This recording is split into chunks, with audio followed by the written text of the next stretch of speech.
Assalamu alaikum and peace to everyone. Hello and welcome to Trip Talk channel.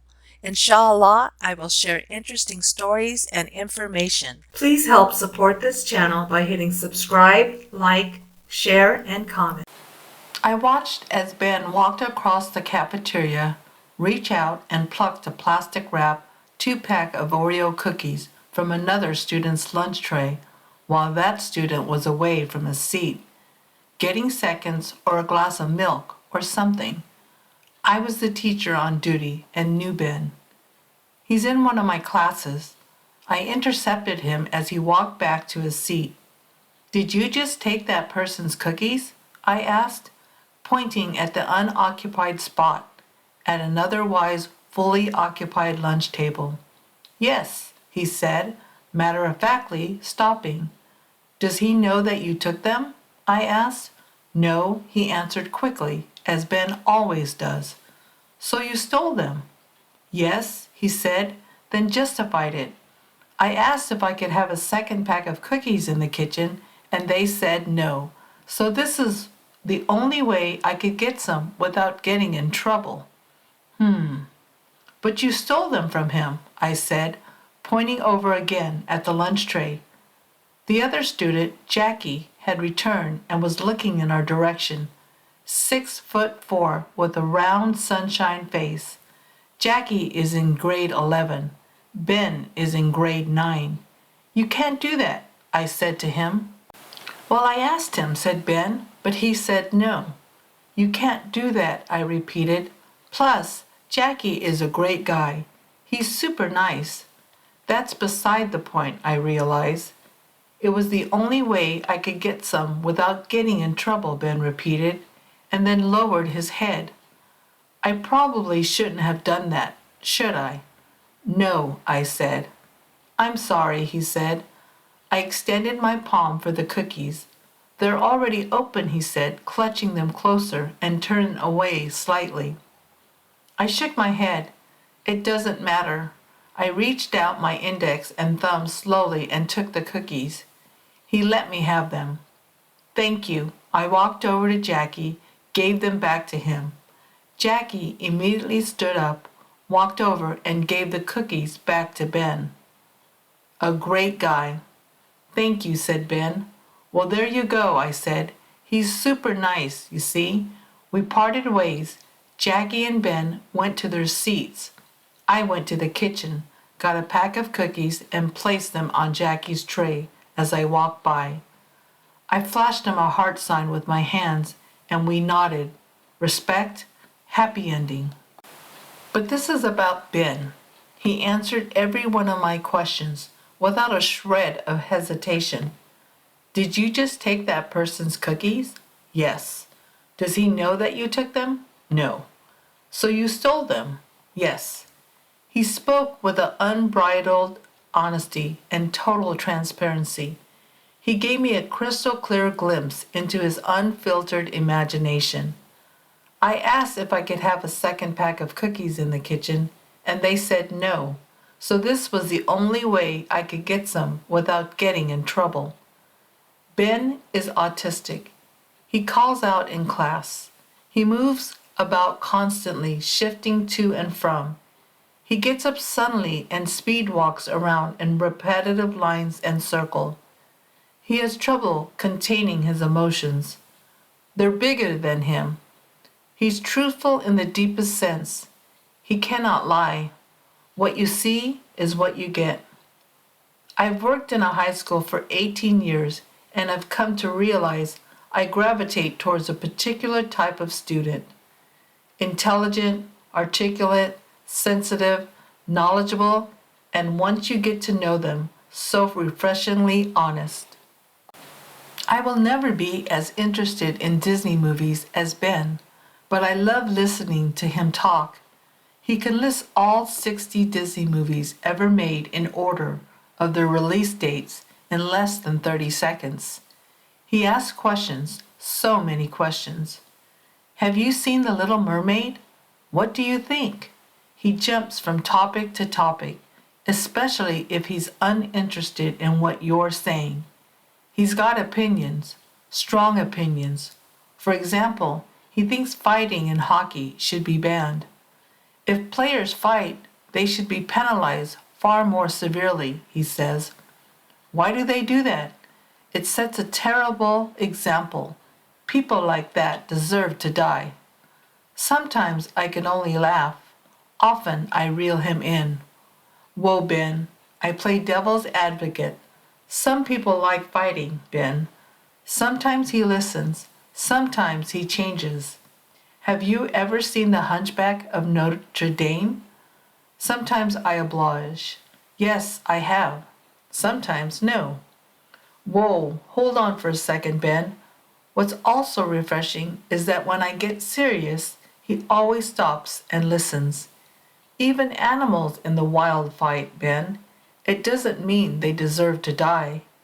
And he trusts me. He trusts me fully to the point that I recognize I have a responsibility to take care of his feelings. He's vulnerable. It's difficult to be vulnerable in a neurotypical world. Neurotypical people can be oblivious. I've had disagreements with Ben. I get mad when he talks over me while pressing his points. I catch myself usually. We're going to have to stop, I say. I can feel my emotions rising. And instantly, I can't express how quickly he reacts. He stops. I'm sorry, he says. I didn't mean to make you upset. Thank you, I'm okay. How do you feel? Good. I manage our interactions by speaking openly about how I'm feeling. That's the key to dealing with Ben or anyone, let's be honest, speaking our emotions. And it's challenging. One time I snapped when he caught me off guard. He approached me in the lunchroom eating what I know now were popcorn chips. Popcorn which has been pressed into flat triangular tortilla chip size wedges. Chewing with crumbs on his face, he held them in a clear Ziploc bag. What are you eating? I asked. Popcorn, he said. Oh, they look like nachos. His reaction was sudden and volcanic. They don't look like nachos at all, he said in the most condescending tone. My anger boomed before I could stop it. Oh, come on, I said, and frowned. One thing I've learned in dealing with Ben is he speaks with his emotions, but those emotions might not necessarily be connected with the conversations. I only realized this later. When Ben approached me that day, he was already agitated, I've noticed. Since then, he's often agitated at lunch. I don't know what he's doing, what had happened to him, or how his day had been, but he was edgy, irritable, and already primed to lash. I'm sure he would have spoken the same way to anyone, no matter what he was saying. He gets into verbal altercations with his peers his age because they think it's about them. He blurts and spouts, says random things. They think he's strange and for the most part steer clear. He sits alone at lunch every day. Had he been neurotypical, I would stand by my oh come on. The chips really do look like nachos, but it wasn't okay with Ben. Are you serious? He quietly asked, his head lowered, moving closer. You were just joking, right? And when I didn't respond fast enough, you were just joking, right? It hit me. Oh no, I thought I hurt him. Yes, I said quickly, I was just joking. I lied. They say autistic people miss social cues, maybe subtle ones like that one, but not big ones like anger. What you say matters. How you say it matters. You need to be mindful of volume and tone. Precisely what he has trouble with. You need to control. In Ben, I have access to the purest form of being. I protect him. I appreciate him for he shows me who I am.